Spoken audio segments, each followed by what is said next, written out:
بسم الله الرحمن الرحيم. അസ്സലാമു അലൈക്കും വറഹ്മത്തുള്ളാഹി വബറകാതുഹു. ഞാനിപ്പോൾ നിൽക്കുന്നത് ഈ ഭൂമിയിലെ തന്നെ ഏറ്റവും പുണ്യമാക്കപ്പെട്ട സ്ഥലങ്ങളിലൊന്നിലാണ്. ഈ ഒരു സ്ഥലം എന്ന് പറഞ്ഞാൽ ലോക മുസ്ലിങ്ങൾ ഒന്നടങ്കം ഓരോരുത്തരും ഒരു പ്രാവശ്യമെങ്കിലും ഒന്ന് നിൽക്കാൻ കൊതിക്കുന്ന, അള്ളാഹു സുബ്ഹാനഹു വതആല ഏറ്റവും കൂടുതൽ പേരെ ഒരേ സമയം നരകത്തിൽ നിന്ന് സ്വർഗത്തിലേക്ക് രക്ഷപ്പെടുത്തുന്ന ഒരു സ്ഥലം കൂടിയാണ്. മുസ്ലിം റിപ്പോർട്ട് ചെയ്ത ഒരു ഹദീസിൽ ആയിഷ റളിയല്ലാഹു അൻഹ പറഞ്ഞതായിട്ട് കാണാം. അന്ന റസൂലുള്ളാഹി സ്വല്ലല്ലാഹു അലൈഹി വസല്ലം ഖാൽ, റസൂലുള്ളാഹി സ്വല്ലല്ലാഹു അലൈഹി വസല്ലം പറഞ്ഞിട്ടുണ്ട്, മാ മിൻ യൗമിൻ അക്തറു അൻ യുഅതിഖല്ലാഹു ഫീഹി അബ്ദൻ മിനൻ നാരി മിൻ യൗമി അറഫ. അറഫ ദിവസത്തേക്കാൾ അള്ളാഹു സുബ്ഹാനഹു വതആല തൻ്റെ അടിമകളെ നരകത്തിൽ നിന്ന് മോചിപ്പിക്കുന്ന മറ്റൊരു ദിവസമില്ല എന്ന്. അപ്പോൾ ഞാനിപ്പോൾ നിൽക്കുന്നത് അറഫ മൈതാനിയിലാണ്. അള്ളാഹു സുബ്ഹാനഹു വതആല നമ്മളെ എല്ലാവരെയും ഒരു പ്രാവശ്യമെങ്കിലും അവൻ ഇഷ്ടപ്പെടുന്ന, അവൻ തൃപ്തിപ്പെടുത്തുന്ന രീതിയിൽ ഇവിടെ നിൽക്കാനും അവൻ നരകത്തിൽ നിന്ന് എത്ക ചെല്ലുന്നവരുടെ കൂട്ടത്തിൽ പെടുത്താനും അള്ളാഹു സുബ്ഹാനഹു വതആല തൗഫീഖ് തരട്ടെ. അപ്പോൾ ഇന്ന് നമ്മൾ പരിചയപ്പെടാൻ പോകുന്നത് അറഫ മൈതാനിയിൽ പ്രധാനമായിട്ടും 3 ആധാറുകളാണുള്ളത്. ഒരു പള്ളിയും ഒരു മലയും ഒരു നദിയും അല്ലെങ്കിൽ ഒരു വാദിയും. അറഫ മൈതാനിയിലെ ആ ഒരു പള്ളി എന്ന് പറയുന്നത് മസ്ജിദുൻ നമിറ എന്ന് പറയുന്ന, റസൂലുള്ളാഹി സ്വല്ലല്ലാഹു അലൈഹി വസല്ലം അവിടുത്തെ ഹജ്ജിൻ്റെ ആ ഒരു ഹജ്ജത്തുൽ വദാഇൻ്റെ ദിവസം ളുഹറും അസ്റും നമസ്കരിക്കുകയും അതേപോലെ അവിടുത്തെ ആ ഒരു പ്രസിദ്ധമായ ഖുത്ബ, ആ ഒരു വിദാഇൻ്റെ ആ ഒരു ഖുത്ബ നിർവഹിക്കുകയും ചെയ്തിട്ടുള്ള ആ ഒരു പള്ളിയാണ്. അതുപോലെ തന്നെ അതിനോട് തൊട്ട് ചാരി ഒഴുകുന്ന വാദി ഉറന എന്ന് പറയുന്ന ആ ഒരു വാദിയാണ് പിന്നീടുള്ള ഒരു ആധാർ എന്ന് പറയുന്നത്. പിന്നീട് ഈ ഒരു അറഫ മൈതാനിയിലെ ഏറ്റവും പ്രസിദ്ധമായ ഒരു ആധാർ എന്ന് പറയുന്നത് ഇപ്പം നമ്മളെ മുമ്പിൽ കണ്ടുകൊണ്ടിരിക്കുന്ന ഈ ഒരു മലയാണ്. ജബലുർ റഹ്മ എന്നും ജബൽ അറഫാത്ത് എന്നും ജബൽ അലാൽ എന്നും അല്ലെങ്കിൽ ഇലാൽ എന്നും അതേപോലെ ജബൽ നാബിത്ത് എന്നും അതേപോലെ ജബൽ അൽ ഖറീൻ എന്നൊക്കെ അറിയപ്പെടുന്ന ഒരു മലയാണ് നമ്മളെ മുമ്പിൽ ഇപ്പോൾ ഈ കണ്ടുകൊണ്ടിരിക്കുന്ന മല. ഈ ഒരു മലക്കും അതേപോലെ ഈ ഒരു പരിസരങ്ങൾക്കൊക്കെ അറഫാത്ത് അല്ലെങ്കിൽ അറഫ എന്നുള്ള പേര് വരാൻ കാരണം വ്യത്യസ്ത അഭിപ്രായങ്ങളാണ് പണ്ഡിതർ പറയാറുള്ളത്. ഒന്ന്, ആദം നബി അലൈഹി ഇസ്ലാമിൻ്റെയും ഹവ്വാ ബീവിയുടെയും ആ ഒരു ചരിത്രമൊക്കെ എല്ലാവർക്കും അറിയുന്ന, അവരെ ഭൂമിയിലേക്ക് പറഞ്ഞയച്ച ശേഷം അവർ പരസ്പരം കണ്ടുമുട്ടുകയും മനസ്സിലാകുകയും തിരിച്ചറിയുകയും ചെയ്തിട്ടുള്ള ഒരു സ്ഥലം. അതുകൊണ്ടാണ് ഈ ഒരു സ്ഥലത്തിന് അറഫ എന്നുള്ള, തിരിച്ചറിഞ്ഞ ഒരു സ്ഥലം എന്നുള്ള അർത്ഥത്തിൽ പറയുന്നത് എന്നും. അതല്ല, ജിബ്രീൽ അലൈഹിസ്സലാം ഇബ്രാഹിം നബി അലൈഹിസ്സലാമിന് മനാസിക്കൽ ഹജ്ജിൻ്റെ കർമ്മങ്ങളും മറ്റൊക്കെ പഠിപ്പിച്ചു കൊടുക്കുന്ന സമയത്ത് ജിബ്രീൽ അലൈഹിസ്സലാം ഇബ്രാഹിം നബി അലൈഹിസ്സലാമിന് അറഫ്റ്റ് മനസ്സിലായോ എന്ന് ചോദിക്കുന്ന സമയത്ത് ഇബ്രാഹിം നബി അലൈഹിസ്സലാം അറഫ്തു അതായത് മനസ്സിലായി എന്നുള്ളൊരു ഉത്തരം പറയുകയും ആ ഒരു വാക്കിൽ നിന്നാണ് അത്ര ഈ ഒരു സ്ഥലത്തിന് അറഫ എന്നുള്ള പേര് വന്നത് എന്നൊക്കെ വ്യത്യസ്ത അഭിപ്രായങ്ങൾ, അതും അല്ലാത്ത അഭിപ്രായങ്ങളും കാണാം. അപ്പോൾ ഈ കാണുന്ന മലയാണ് ലോക മുസ്ലിങ്ങൾ ഒന്നടങ്കം ഒന്ന് നേരിട്ട് കാണാൻ, ഒരു പ്രാവശ്യമെങ്കിലും നേരിട്ട് കാണാൻ, അതിൻ്റെ അടുത്ത് നിൽക്കാൻ ആഗ്രഹിക്കുന്ന ജബൽ അറഫാത്ത് അല്ലെങ്കിൽ ജബലുർ റഹ്മ എന്നൊക്കെ പറയപ്പെടുന്ന മല. റസൂലുള്ളാഹി സ്വല്ലല്ലാഹു അലൈഹി വസല്ലം അവിടുത്തെ ആ ഒരു നിസ്കാരവും ആ ഒരു ഖുത്ബയും ഒക്കെ നമ്മുടെ മസ്ജിദുൻ നമിറ, ഇവിടുന്ന് ഏകദേശം 1 കിലോമീറ്റർ ദൂരത്തിലുള്ള, ഇൻഷാ അല്ലാഹ് നമുക്ക് അങ്ങോട്ട് പോവാം, ആ ഒരു പള്ളിയുടെ അടുത്ത് വെച്ചിട്ട് ആ ഒരു ഖുത്ബ കഴിഞ്ഞതിന് ശേഷം ഉസാമത്ത് ബിൻ സെയ്ദ് റളിയല്ലാഹു അൻഹുവിനെ തൻ്റെ ഖസ്വ എന്ന് പറയുന്ന ആ പ്രിയപ്പെട്ട ഒട്ടകത്തിൻ്റെ പിന്നിൽ ഇരുത്തിക്കൊണ്ട് റസൂലുള്ളാഹി സ്വല്ലല്ലാഹു അലൈഹി വസല്ലം ഈ ഒരു മലയുടെ അടുത്തേക്ക് വന്നു. ഉസാമത്ത് ബിൻ സെയ്ദ് റളിയല്ലാഹു അൻഹു പറയാണ്, ഞാനായിരുന്നു റസൂലുള്ളാഹി സ്വല്ലല്ലാഹു അലൈഹി വസല്ലമിന്റെ പിന്നിൽ ഇരുന്നിരുന്നത്. അങ്ങനെ ഞങ്ങൾ അവിടെ നിന്ന് ആ ഒരു പള്ളിയുടെ അടുത്ത് നിന്ന് ഈ ഒരു മലയുടെ അടുത്തേക്ക് വരികയും ഫജഅല ബത്ന നാഖതിഹിൽ ഖസ്വ ഇല സഖറത്ത്, അതായത് ആ ഒരു ഖസ്വാനെ ഈ ഒരു മലയുടെ ഒരു കല്ലിലേക്ക് ചേർത്ത് നിർത്തിക്കൊണ്ട് ഖിബ്ലയിലേക്ക് മുന്നിട്ടുകൊണ്ട് അള്ളാഹുവിൻ്റെ റസൂലിൻ്റെ ഈ ഒരു കൈയും ഉയർത്തി ദുആ ചെയ്തുകൊണ്ടേയിരുന്നു. ആദ്യം ഇരുകൈയും ഉയർത്തി ദുആ ചെയ്യുകയും പിന്നീട് ഖസ്വാൻ്റെ ആ ഒരു മൂക്കയർ നിലത്തേക്ക് വീണ സമയത്ത് പിന്നീട് ആ ഒരു മൂക്കയർ എടുത്തിട്ട് ഒരു കൈയിൽ മൂക്കയറും മറ്റേ കൈ ഇങ്ങനെ ആകാശത്തേക്ക് ഉയർത്തിക്കൊണ്ടുമായിരുന്നു അള്ളാഹുവിൻ്റെ റസൂൽ പിന്നെ ദുആ ചെയ്തുകൊണ്ടിരുന്നത്. എന്നിട്ട് അള്ളാഹുവിൻ്റെ റസൂൽ സല്ലല്ലാഹു അലൈഹി വസല്ലം പറഞ്ഞു, ഖൈറു ദുആ യൗമ അറഫ, ഏറ്റവും ഖൈറായ ദുആ അറഫ ദിവസത്തിലെ ദുആ ആകുന്നു. വഖൈറു മാ ഖുൽതു അന വന്നബിയ്യൂന മിൻ ഖബ്ലി, ഞാനും എനിക്ക് മുൻകഴിഞ്ഞ അമ്പിയാക്കളും പറഞ്ഞതിൽ ഏറ്റവും ഖൈറായ വാക്കുകൾ എന്ന് പറയുന്നത് ലാ ഇലാഹ ഇല്ലല്ലാഹു വഹ്ദഹു ലാ ശരീക ലഹു ലഹുൽ മുൽക്കു വലഹുൽ ഹംദ് വഹുവ അലാ കുല്ലി ഷൈഇൻ ഖദീർ എന്നുമാകുന്നു എന്ന്. ഓരോ സമയവും നമ്മൾ ഈ ഒരു മല കാണുമ്പം, ഈ ഒരു മലയോ അല്ലെങ്കിൽ ഇതിൻ്റെ മുകളിലേക്കുള്ള കയറ്റോ ഇവിടെ വരുന്ന ആളുകളെയോ ഒന്നുമല്ല നമ്മൾ കാണുന്ന, കണ്ണടച്ച് പിടിച്ചിട്ട് അള്ളാഹുവിൻ്റെ റസൂലും ഖസ്വാവും അതേപോലെ ഉസാമത്ത് ബിൻ സെയ്ദ് റളിയല്ലാഹു അൻഹും ഈ മലയോട് ചാരിങ്ങനെ നിന്നിട്ട് ആകാശത്തേക്ക് കൈ ഉയർത്തിക്കൊണ്ട് ഖിബ്ലയുടെ ഭാഗത്തേക്ക് മുന്നിട്ടുകൊണ്ട് നിൽക്കുന്ന ഒരു കാഴ്ച നമ്മൾ കാണണം. അതേപോലെ തന്നെ റവൽ മുന്തിരി എന്നവർ അദ്ദേഹത്തിൻ്റെ തർഗീബ് തർഹീബ് എന്ന് പറയുന്ന കിതാബിൽ അനസ് ബിൻ മാലിക് റളിയല്ലാഹു അൻഹുവിൽ നിന്ന് റിപ്പോർട്ട് ചെയ്തതായിട്ട് കാണാം. റസൂലുള്ളാഹി സ്വല്ലല്ലാഹു അലൈഹി വസല്ലം ഇവിടെ നിൽക്കുന്ന സമയത്ത് ബിലാൽ റളിയല്ലാഹു അൻഹുവിനെ വിളിച്ചിട്ട് പറഞ്ഞു, അൻസിത് ലി അന്നാസ്, ജനങ്ങളെല്ലാവരെയും എന്നിലേക്ക് വിളിക്കൂ, എൻ്റെ അടുത്തേക്ക് വരാൻ പറയൂ എന്ന് പറയും. അങ്ങനെ ബിലാൽ റളിയല്ലാഹു അൻഹു എണീറ്റ് നിന്നിട്ട് പറയും, അൻസിതു ലി റസൂലില്ലാഹി സ്വല്ലല്ലാഹു അലൈഹി വസല്ലം, എല്ലാവരും എന്ത് ചെയ്യുക, റസൂലുള്ളാഹി സ്വല്ലല്ലാഹു അലൈഹി വസല്ലമിൻ്റെ അടുത്തേക്ക് വരൂ. അല്ലെങ്കിൽ എല്ലാവരെയും റസൂലുള്ളാഹി സ്വല്ലല്ലാഹി അലൈഹി വസല്ലം വിളിക്കുന്നുണ്ട് എന്ന് പറയും. അങ്ങനെ അവിടെ ഉണ്ടായിരുന്ന എല്ലാവരും റസൂലുള്ളാഹി സ്വല്ലല്ലാഹി അലൈഹി വസല്ലമിൻ്റെ അടുത്തേക്ക് വരികയും ആ ഒരു സമയത്ത് റസൂലുള്ളാഹി സ്വല്ലല്ലാഹി അലൈഹി വസല്ലം പറഞ്ഞു, മആശറന്നാസ് അതാനി ജിബ്രീലു ആനിഫൻ ഫഖറഅനി മിൻ റബ്ബിസ്സലാം വഖാൽ ഇന്നല്ലാഹ ഗഫറ ലി അഹ്ലി അറഫാത്ത്. അതായത് റസൂലുള്ളാഹി സ്വല്ലല്ലാഹി അലൈഹി വസല്ലം പറയുന്നത്, ഹേ ജനങ്ങളെ, ജിബ്രീൽ അലൈഹി സ്വലാം എൻ്റെ അടുത്ത് വന്നിരുന്നു, അള്ളാഹുവിൻ്റെ ഒരു സലാമുമായിട്ട് എൻ്റെ അടുത്ത് വന്നിരുന്നു. എന്നിട്ട് എന്നോട് പറഞ്ഞു, അഹ്ലെ അറഫാത്തിൽ നിൽക്കുന്ന എല്ലാവർക്കും അള്ളാഹു സുബ്ഹാനഹു വ തആല എന്ത് ചെയ്തിട്ടുണ്ട്, പുറത്തു കൊടുത്തിട്ടുണ്ട് എന്ന്. അപ്പോൾ മഹാനായ ഉമർ ഇബ്നു ഖത്താബ് റളിയല്ലാഹു അൻഹു എണീറ്റ് എന്നിട്ട് ചോദിച്ചു, യാ റസൂലല്ലാഹ് ഹാദാ ലനാ ഖാസ, അതായത് ഈ ഒരു പുറത്തു കൊടുക്കൽ ഞങ്ങൾക്ക് മാത്രമുള്ളതാണോ റസൂലെ എന്ന് ചോദിച്ചു. അപ്പോൾ റസൂലുള്ളാഹി സ്വല്ലല്ലാഹി അലൈഹി വസല്ലം പറഞ്ഞു, ഹാദാ ലക്കും, ഇത് നിങ്ങൾക്കുള്ളതാണ്, വലിമൻ അതാ ബഅദക്കും ഇലാ യൗമിൽ ഖിയാമ, ഖിയാമത്ത് നാൾ വരെ അറഫാത്തിൽ നിൽക്കുന്ന എല്ലാവർക്കും ഉള്ളതാണ് ഈ ഒരു പുറത്തു കൊടുക്കലെന്ന് റസൂലുള്ളാഹി സ്വല്ലല്ലാഹി അലൈഹി വസല്ലം പറഞ്ഞതായിട്ട് കാണാം. അതുപോലെ തന്നെ റസൂലുള്ളാഹി സ്വല്ലല്ലാഹി അലൈഹി വസല്ലം ഈ ഒരു അറഫ മൈതാനിൽ എത്തിയതിനു ശേഷം മറ്റൊരു ശുഗലും മറ്റൊന്നിലേക്കും ശ്രദ്ധിക്കാതെ വെറും ഇബാദത്തുകളും മാത്രമായിട്ട് അവിടെ നിസ്കാരവും ആ ഒരു ഖുത്ബയും കഴിഞ്ഞതിന് ശേഷം ഈ ഒരു മലയുടെ അടുത്തേക്ക് വരികയും ഇവിടെ നിന്നിട്ട് ദുആ ചെയ്തുകൊണ്ടേയിരിക്കുമായിരുന്നു. മറ്റൊന്നും ഭക്ഷണമോ വെള്ളമോ ഒന്നും ചോദിക്കുകയോ മറ്റൊന്നും ചെയ്തിരുന്നില്ല. അതുകൊണ്ട് തന്നെ സഹാബത്തിൽ പലരും കരുതി റസൂലുള്ളാഹി സ്വല്ലല്ലാഹി അലൈഹി വസല്ലം അന്നത്തെ ദിവസം നോമ്പായിരിക്കുമെന്ന്. പക്ഷേ ചില സഹാബത്തിന് തോന്നി ഇന്ന് നോമ്പില്ല. അങ്ങനെ അവരൊരു സംശയത്തിൻ്റെ ഇതിൽ നിൽക്കുന്ന സമയത്ത് ഉമ്മുൽ ഫദൽ, അതായത് അബ്ബാസ് റളിയല്ലാഹു അൻഹുവിൻ്റെ ഭാര്യ, റസൂലുള്ളാഹി സ്വല്ലല്ലാഹി അലൈഹി വസല്ലമിൻ്റെ ഇളയമ, അവർ പറഞ്ഞു, ഞാൻ മനസ്സിലാക്കി തരാം ഇന്ന് നോമ്പാണോ അല്ലേ. എന്നിട്ട് അവരെന്തെങ്കിലും ഒരു ഖദഹ്, ഒരു പാത്രത്തിൽ പാലെടുത്തിട്ട് റസൂലുള്ളാഹി സ്വല്ലല്ലാഹി അലൈഹി വസല്ലം കൊടുത്തയച്ചു. അങ്ങനെ ആ ഒരു പാല് റസൂലുള്ളാഹി സ്വല്ലല്ലാഹി അലൈഹി വസല്ലം വാങ്ങുകയും കുടിക്കുകയും ചെയ്തു. അതിൽ നിന്ന് സഹാബത്തിന് മനസ്സിലായി അന്നത്തെ ദിവസം റസൂലുള്ളാഹി സ്വല്ലല്ലാഹി അലൈഹി വസല്ലം നോമ്പുണ്ടായിരുന്നില്ല. പക്ഷേ ആ ഒരു അറഫാത്തിൽ നമ്മളെ പോലെ അങ്ങോട്ടും ഇങ്ങോട്ടും ശ്രദ്ധിക്കാതെ അവിടെ കയറി ഇവിടെ കയറി അങ്ങനെ ചെയ്യാതെ വെറും ഇബാദത്തിലായി അള്ളാഹുവിൻ്റെ മുമ്പിൽ നിൽക്കുകയായിരുന്നു എന്ന്.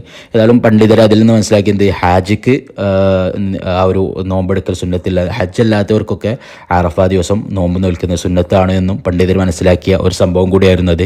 അതുപോലെ തന്നെ ആ ഒരു ഹജ്ജത്തുൽ വദാഇലുടനീളം ഒരുപാട് ആയത്തുകൾ ഇറങ്ങിയതുപോലെ തന്നെ ഈ ഒരു മലയുടെ അടുത്ത് നിൽക്കുമ്പോഴാണ് അൽയൗമ അക്മൽതു ലക്കും ദീനക്കും വഅത്മംതു അലൈക്കും നിഅമതി വറദീതു ലക്കുമുൽ ഇസ്ലാമ ദീന എന്ന് പറയുന്ന അതൊരു ആയത്തല്ല, നേരെ മറിച്ച് സൂറത്തുൽ മാഇദയിലെ 3-ാമത്തെ ആയത്തിലെ ചെറിയൊരു ഭാഗം മാത്രമാണ്.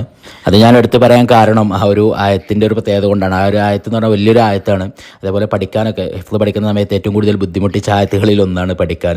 കാരണം ആ ആയത്ത് ഓതുമ്പോൾ തന്നെ നമുക്കറിയാം, ഹുർരിമത് അലൈക്കുമുൽ മൈതതു വദ്ദമു വലഹ്മുൽ ഖിൻസീരി വമാ ഉഹില്ല ലിഗൈരില്ലാഹി ബിഹി വൽ മുൻഖനിഖതു വൽ മൗഖൂദതു വൽ മുതറദ്ദിയതു വൻ നതീഹതു വമാ അകല സബ്ഉ ഇല്ലാ മാ ദക്കൈതും വമാ ദുബിഹ അല النصب وأن تستقسموا بالأزلام ذلكم فسق اليوم يئس الذين كفروا من دينكم فلا تخشوهم واخشون اليوم أكملت لكم دينكم وأتممت عليكم نعمتي ورضيت لكم الإسلام دينا فمن اضطر في مخمصة غير متجانف لإثم فإن الله غفور رحيم എന്നാണ് ആയത്ത് പൂർണ്ണമായിട്ടോ.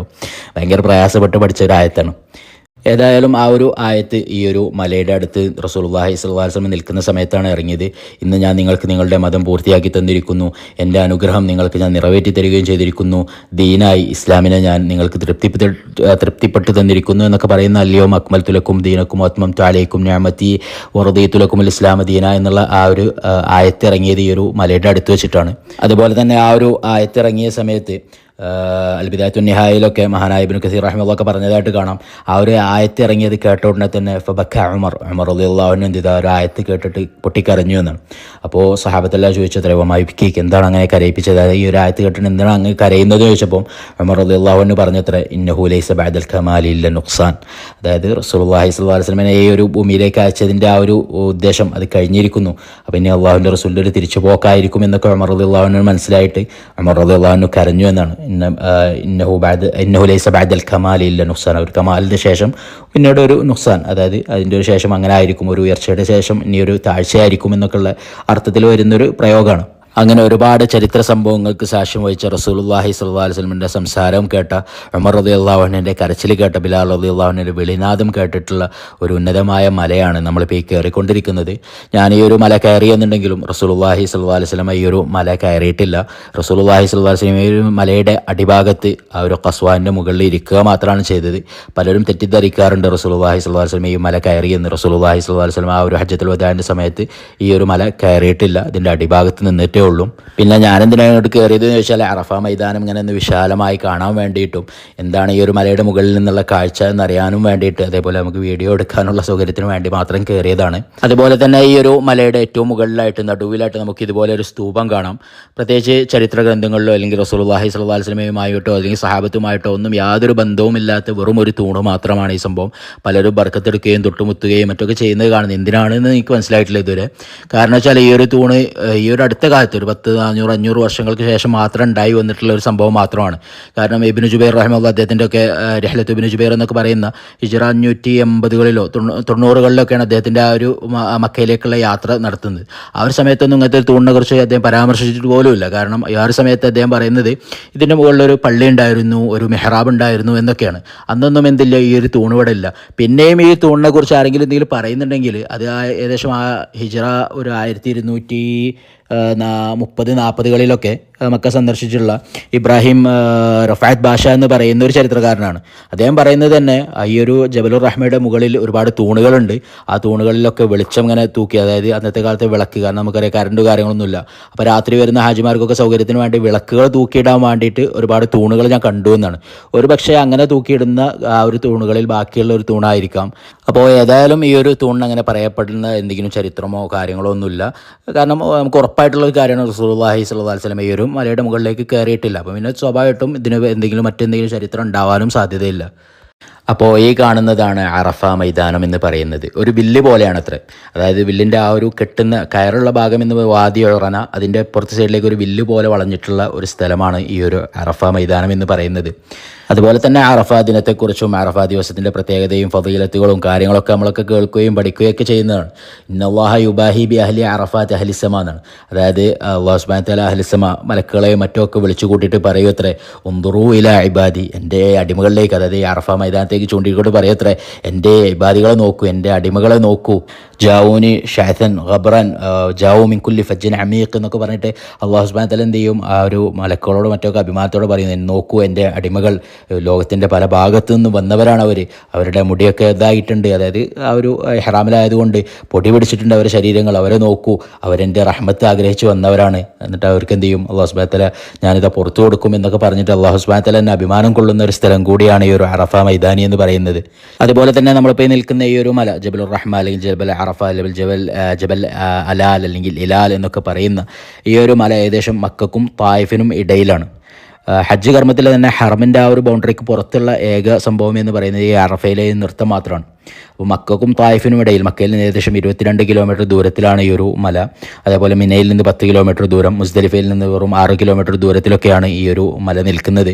അതുപോലെ തന്നെ ഈ ഒരു അറഫ മൈതാനിൽ മറ്റ് 2 ആധാറുകളായിട്ടുള്ള മസ്ജിദ് നമിറയും അതേപോലെ വാദി ഉറനയൊക്കെ ഏകദേശം ഈ ഒരു മലയിൽ നിന്ന് 1 കിലോമീറ്റർ ദൂരത്തിലാണുള്ളത്. ഇവിടുന്ന് നോക്കിയാൽ തന്നെ നമുക്ക് അതിൻ്റെ മിനാരങ്ങളും കാര്യങ്ങളൊക്കെ കാണാം.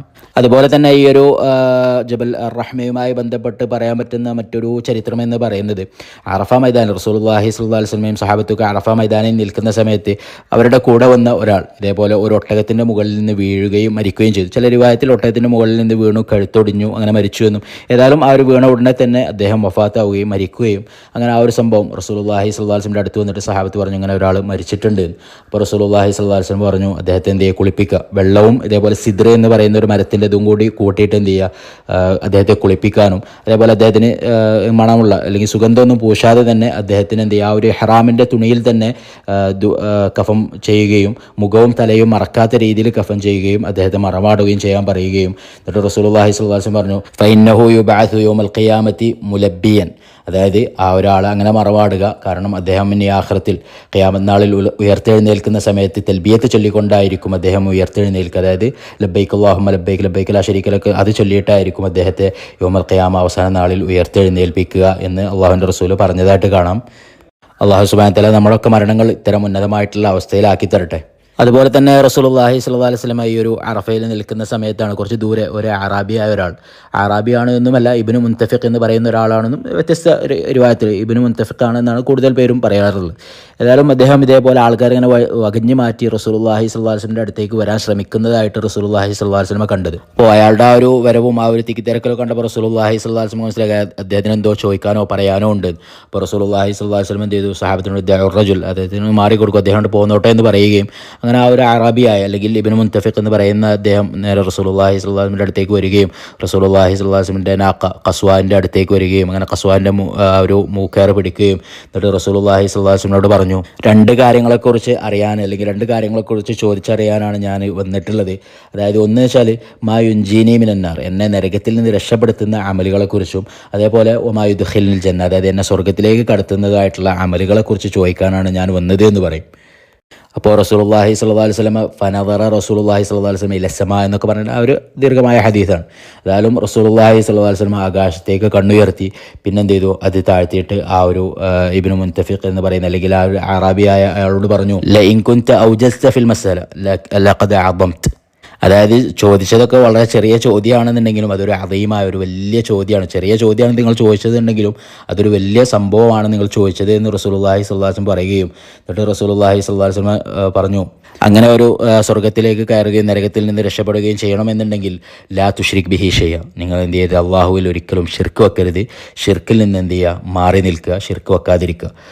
അഖിമി സ്വലാത്തുൽ മക്തൂബ, എല്ലാ 5 വക്ത് നമസ്കാരവും നമസ്കരിക്കുക. വദ്ദു സക്കാത്തുൽ മഫ്റൂദ, സക്കാത്ത് കൊടുക്കുക. വസുമ റമദാൻ, റമദാൻ മാസം നോമ്പ് തോൽക്കുകയും ചെയ്യുക. അതുമാത്രമല്ല വമാ തുഹിബ്ബു അൻ യഫ്അലഹു ബികന്നാസ് ഫഫഅലുഹു ബിഹിം, നീ എന്തെന്നാണോ മനുഷ്യരിൽ നിന്ന് പ്രതീക്ഷിക്കുന്നത്, എങ്ങനെ നിന്നോട് ഇടപെടാനാണോ നീ പ്രതീക്ഷിക്കുന്നത് അതുപോലെ എന്ത് ചെയ്യുക, നീ മനുഷ്യരോട് ഇടപെടുക. അതുപോലെ തന്നെ വമാ തക്റഹു അൻ യഅതിയിലൈക നാസ്, അതായത് മനുഷ്യർ എന്തെന്നാണോ നീ മനുഷ്യരിൽ നിന്ന് വെറുക്കുന്ന ഒരു സംഭവം വെച്ചാൽ അതെന്ത് ചെയ്യുക, മറ്റുള്ളവർക്ക് നീ ചെയ്യാതിരിക്കുകയും ചെയ്യുക. അങ്ങനെ പറഞ്ഞ് ആ ഒരു പറഞ്ഞു കൊടുത്തതിന് ശേഷം അയാൾ എന്ത് ചെയ്തു, തിരിച്ചു പോവുകയും ചെയ്തു. അതും ഈ ഒരു അറഫ മൈതാനിയിൽ വെച്ച് നടന്ന ഒരു സംഭവമാണ്. അപ്പോൾ അങ്ങനെ ഒരുപാട് ചരിത്ര സംഭവങ്ങൾക്ക് സാക്ഷ്യം വഹിച്ച് വളരെ പുണ്യമാക്കപ്പെട്ട അറഫ മൈതാനിയിലുള്ള ഒരു മലയാണ് നമ്മളിപ്പോൾ ഈ കണ്ടുകൊണ്ടിരിക്കുന്ന ജബലുർ റഹ്മ എന്ന് പറയുന്ന മല. അതേപോലെ തന്നെ ജബലുർ റഹ്മ എന്നുള്ള പേര് എങ്ങനെയാണ് ഈ ഒരു ജബൽ അറഫാത്തിന് അല്ലെങ്കിൽ ജബൽ ഇലാൽ എന്നൊക്കെ പറയുന്ന ഈ ഒരു മലക്ക് വന്നത് എന്നുള്ളത് ചരിത്രകാരന്മാർ തമ്മിൽ അഭിപ്രായ വ്യത്യാസമുള്ളൊരു വിഷയമാണ്. എങ്കിലും ഒരിക്കലും എൻ്റെ ഒരു ഷെയ്ഖ് പറഞ്ഞൊരു വാക്ക് അത് എനിക്ക് വല്ലാണ്ട് ഇഷ്ടപ്പെട്ടു. ആ ഒരു എങ്ങനെയാണ് ഒരു പേര് വന്നത് എന്നുള്ളത് അദ്ദേഹത്തിൻ്റെ ഒരു നിഗമനം, അതായത് റഹ്മത്തുൽ ആലമീൻ, അള്ളാഹുവിൻ്റെ ഈ ഒരു ലോകത്തിന് റഹ്മത്തായിട്ട് അയക്കപ്പെട്ട റസൂലുള്ളാഹി സ്വല്ലല്ലാഹു അലൈഹി വസല്ലം ചാരി നിന്നതുകൊണ്ടാണ് ഈ ഒരു മലക്ക് ജബലുർ റഹ്മ എന്നുള്ള പേര് വന്നത് എന്നുള്ളൊരു വ്യാഖ്യാനം അദ്ദേഹം പറഞ്ഞു. എന്നെ സംബന്ധിച്ചിടത്തോളം വളരെ റാഹത്ത് തോന്നിയ ഒരു വ്യാഖ്യാനമായിരുന്നു. ഞാൻ അങ്ങനെ തന്നെയാണ് വിശ്വസിക്കുന്നത്. മറ്റുള്ള കൗലുകൾ എടുക്കുന്നവർക്ക് അങ്ങനെയും എടുക്കാം. അതുപോലെ തന്നെ ഈ ഒരു സാദാ മലയെ ജബലുർ റഹ്മയാക്കുന്നതും ഈ ഒരു അറഫയെ അറഫയാക്കുന്നതും ഒക്കെ ആ ഒരു റഹ്മത്തുൽ ആലമീൻ തന്നെയാണ്. ആ ഒരു റഹ്മത്തുൽ ആലമീൻ ഇതിൽ വന്ന് പോയിട്ടില്ലായിരുന്നുണ്ടെങ്കിൽ നമ്മളൊന്നും ഈ ഒരു വൈക്കനെ വരുമായിരുന്നില്ല സല്ലല്ലാഹു അലൈഹി വസല്ലം. അപ്പോൾ ഞാനിങ്ങനെ മക്കയിൽ ഉംറയ്ക്ക് വന്ന സമയത്ത് ഫാമിലിയൊക്കെ കൂടെ ഉണ്ടായിരുന്നു. അപ്പോൾ അവർക്ക് കുട്ടികൾക്കൊക്കെ ഈ ഒരു അറഫാത്തും അതേപോലെ ജബലുർ റഹ്മയൊക്കെ കാണിച്ചു കൊടുക്കാമെന്ന് വിചാരിച്ചു വന്നതായിരുന്നു. ആ ഒരു സമയത്ത് പെട്ടെന്ന് ചെയ്യുന്നൊരു വീഡിയോ ആണ്. അപ്പോൾ നിങ്ങൾക്ക് എല്ലാവർക്കും പറഞ്ഞതെല്ലാം മനസ്സിലായിട്ടുണ്ടാവും എന്ന് കരുതുന്നു, ആരെങ്കിലും പൂർണ്ണമായിട്ടിരുന്ന് കേൾക്കുന്നുണ്ടെങ്കിൽ. അപ്പോൾ ഇൻഷാ അല്ലാഹ് ഇനി ഇവിടുന്ന് മസ്ജിദുൻ നമിറയുടെയും വാദി ഉറനയുടെ ആ ഒരു ഭാഗത്തേക്കാണ് പോകണമെന്ന് ആഗ്രഹിക്കുന്നത്. ഇൻഷാ അല്ലാഹ് കഴിയുന്നുണ്ടെങ്കിൽ അവിടുത്തെ ഒരു വീഡിയോ ചെയ്യുന്നതായിരിക്കും.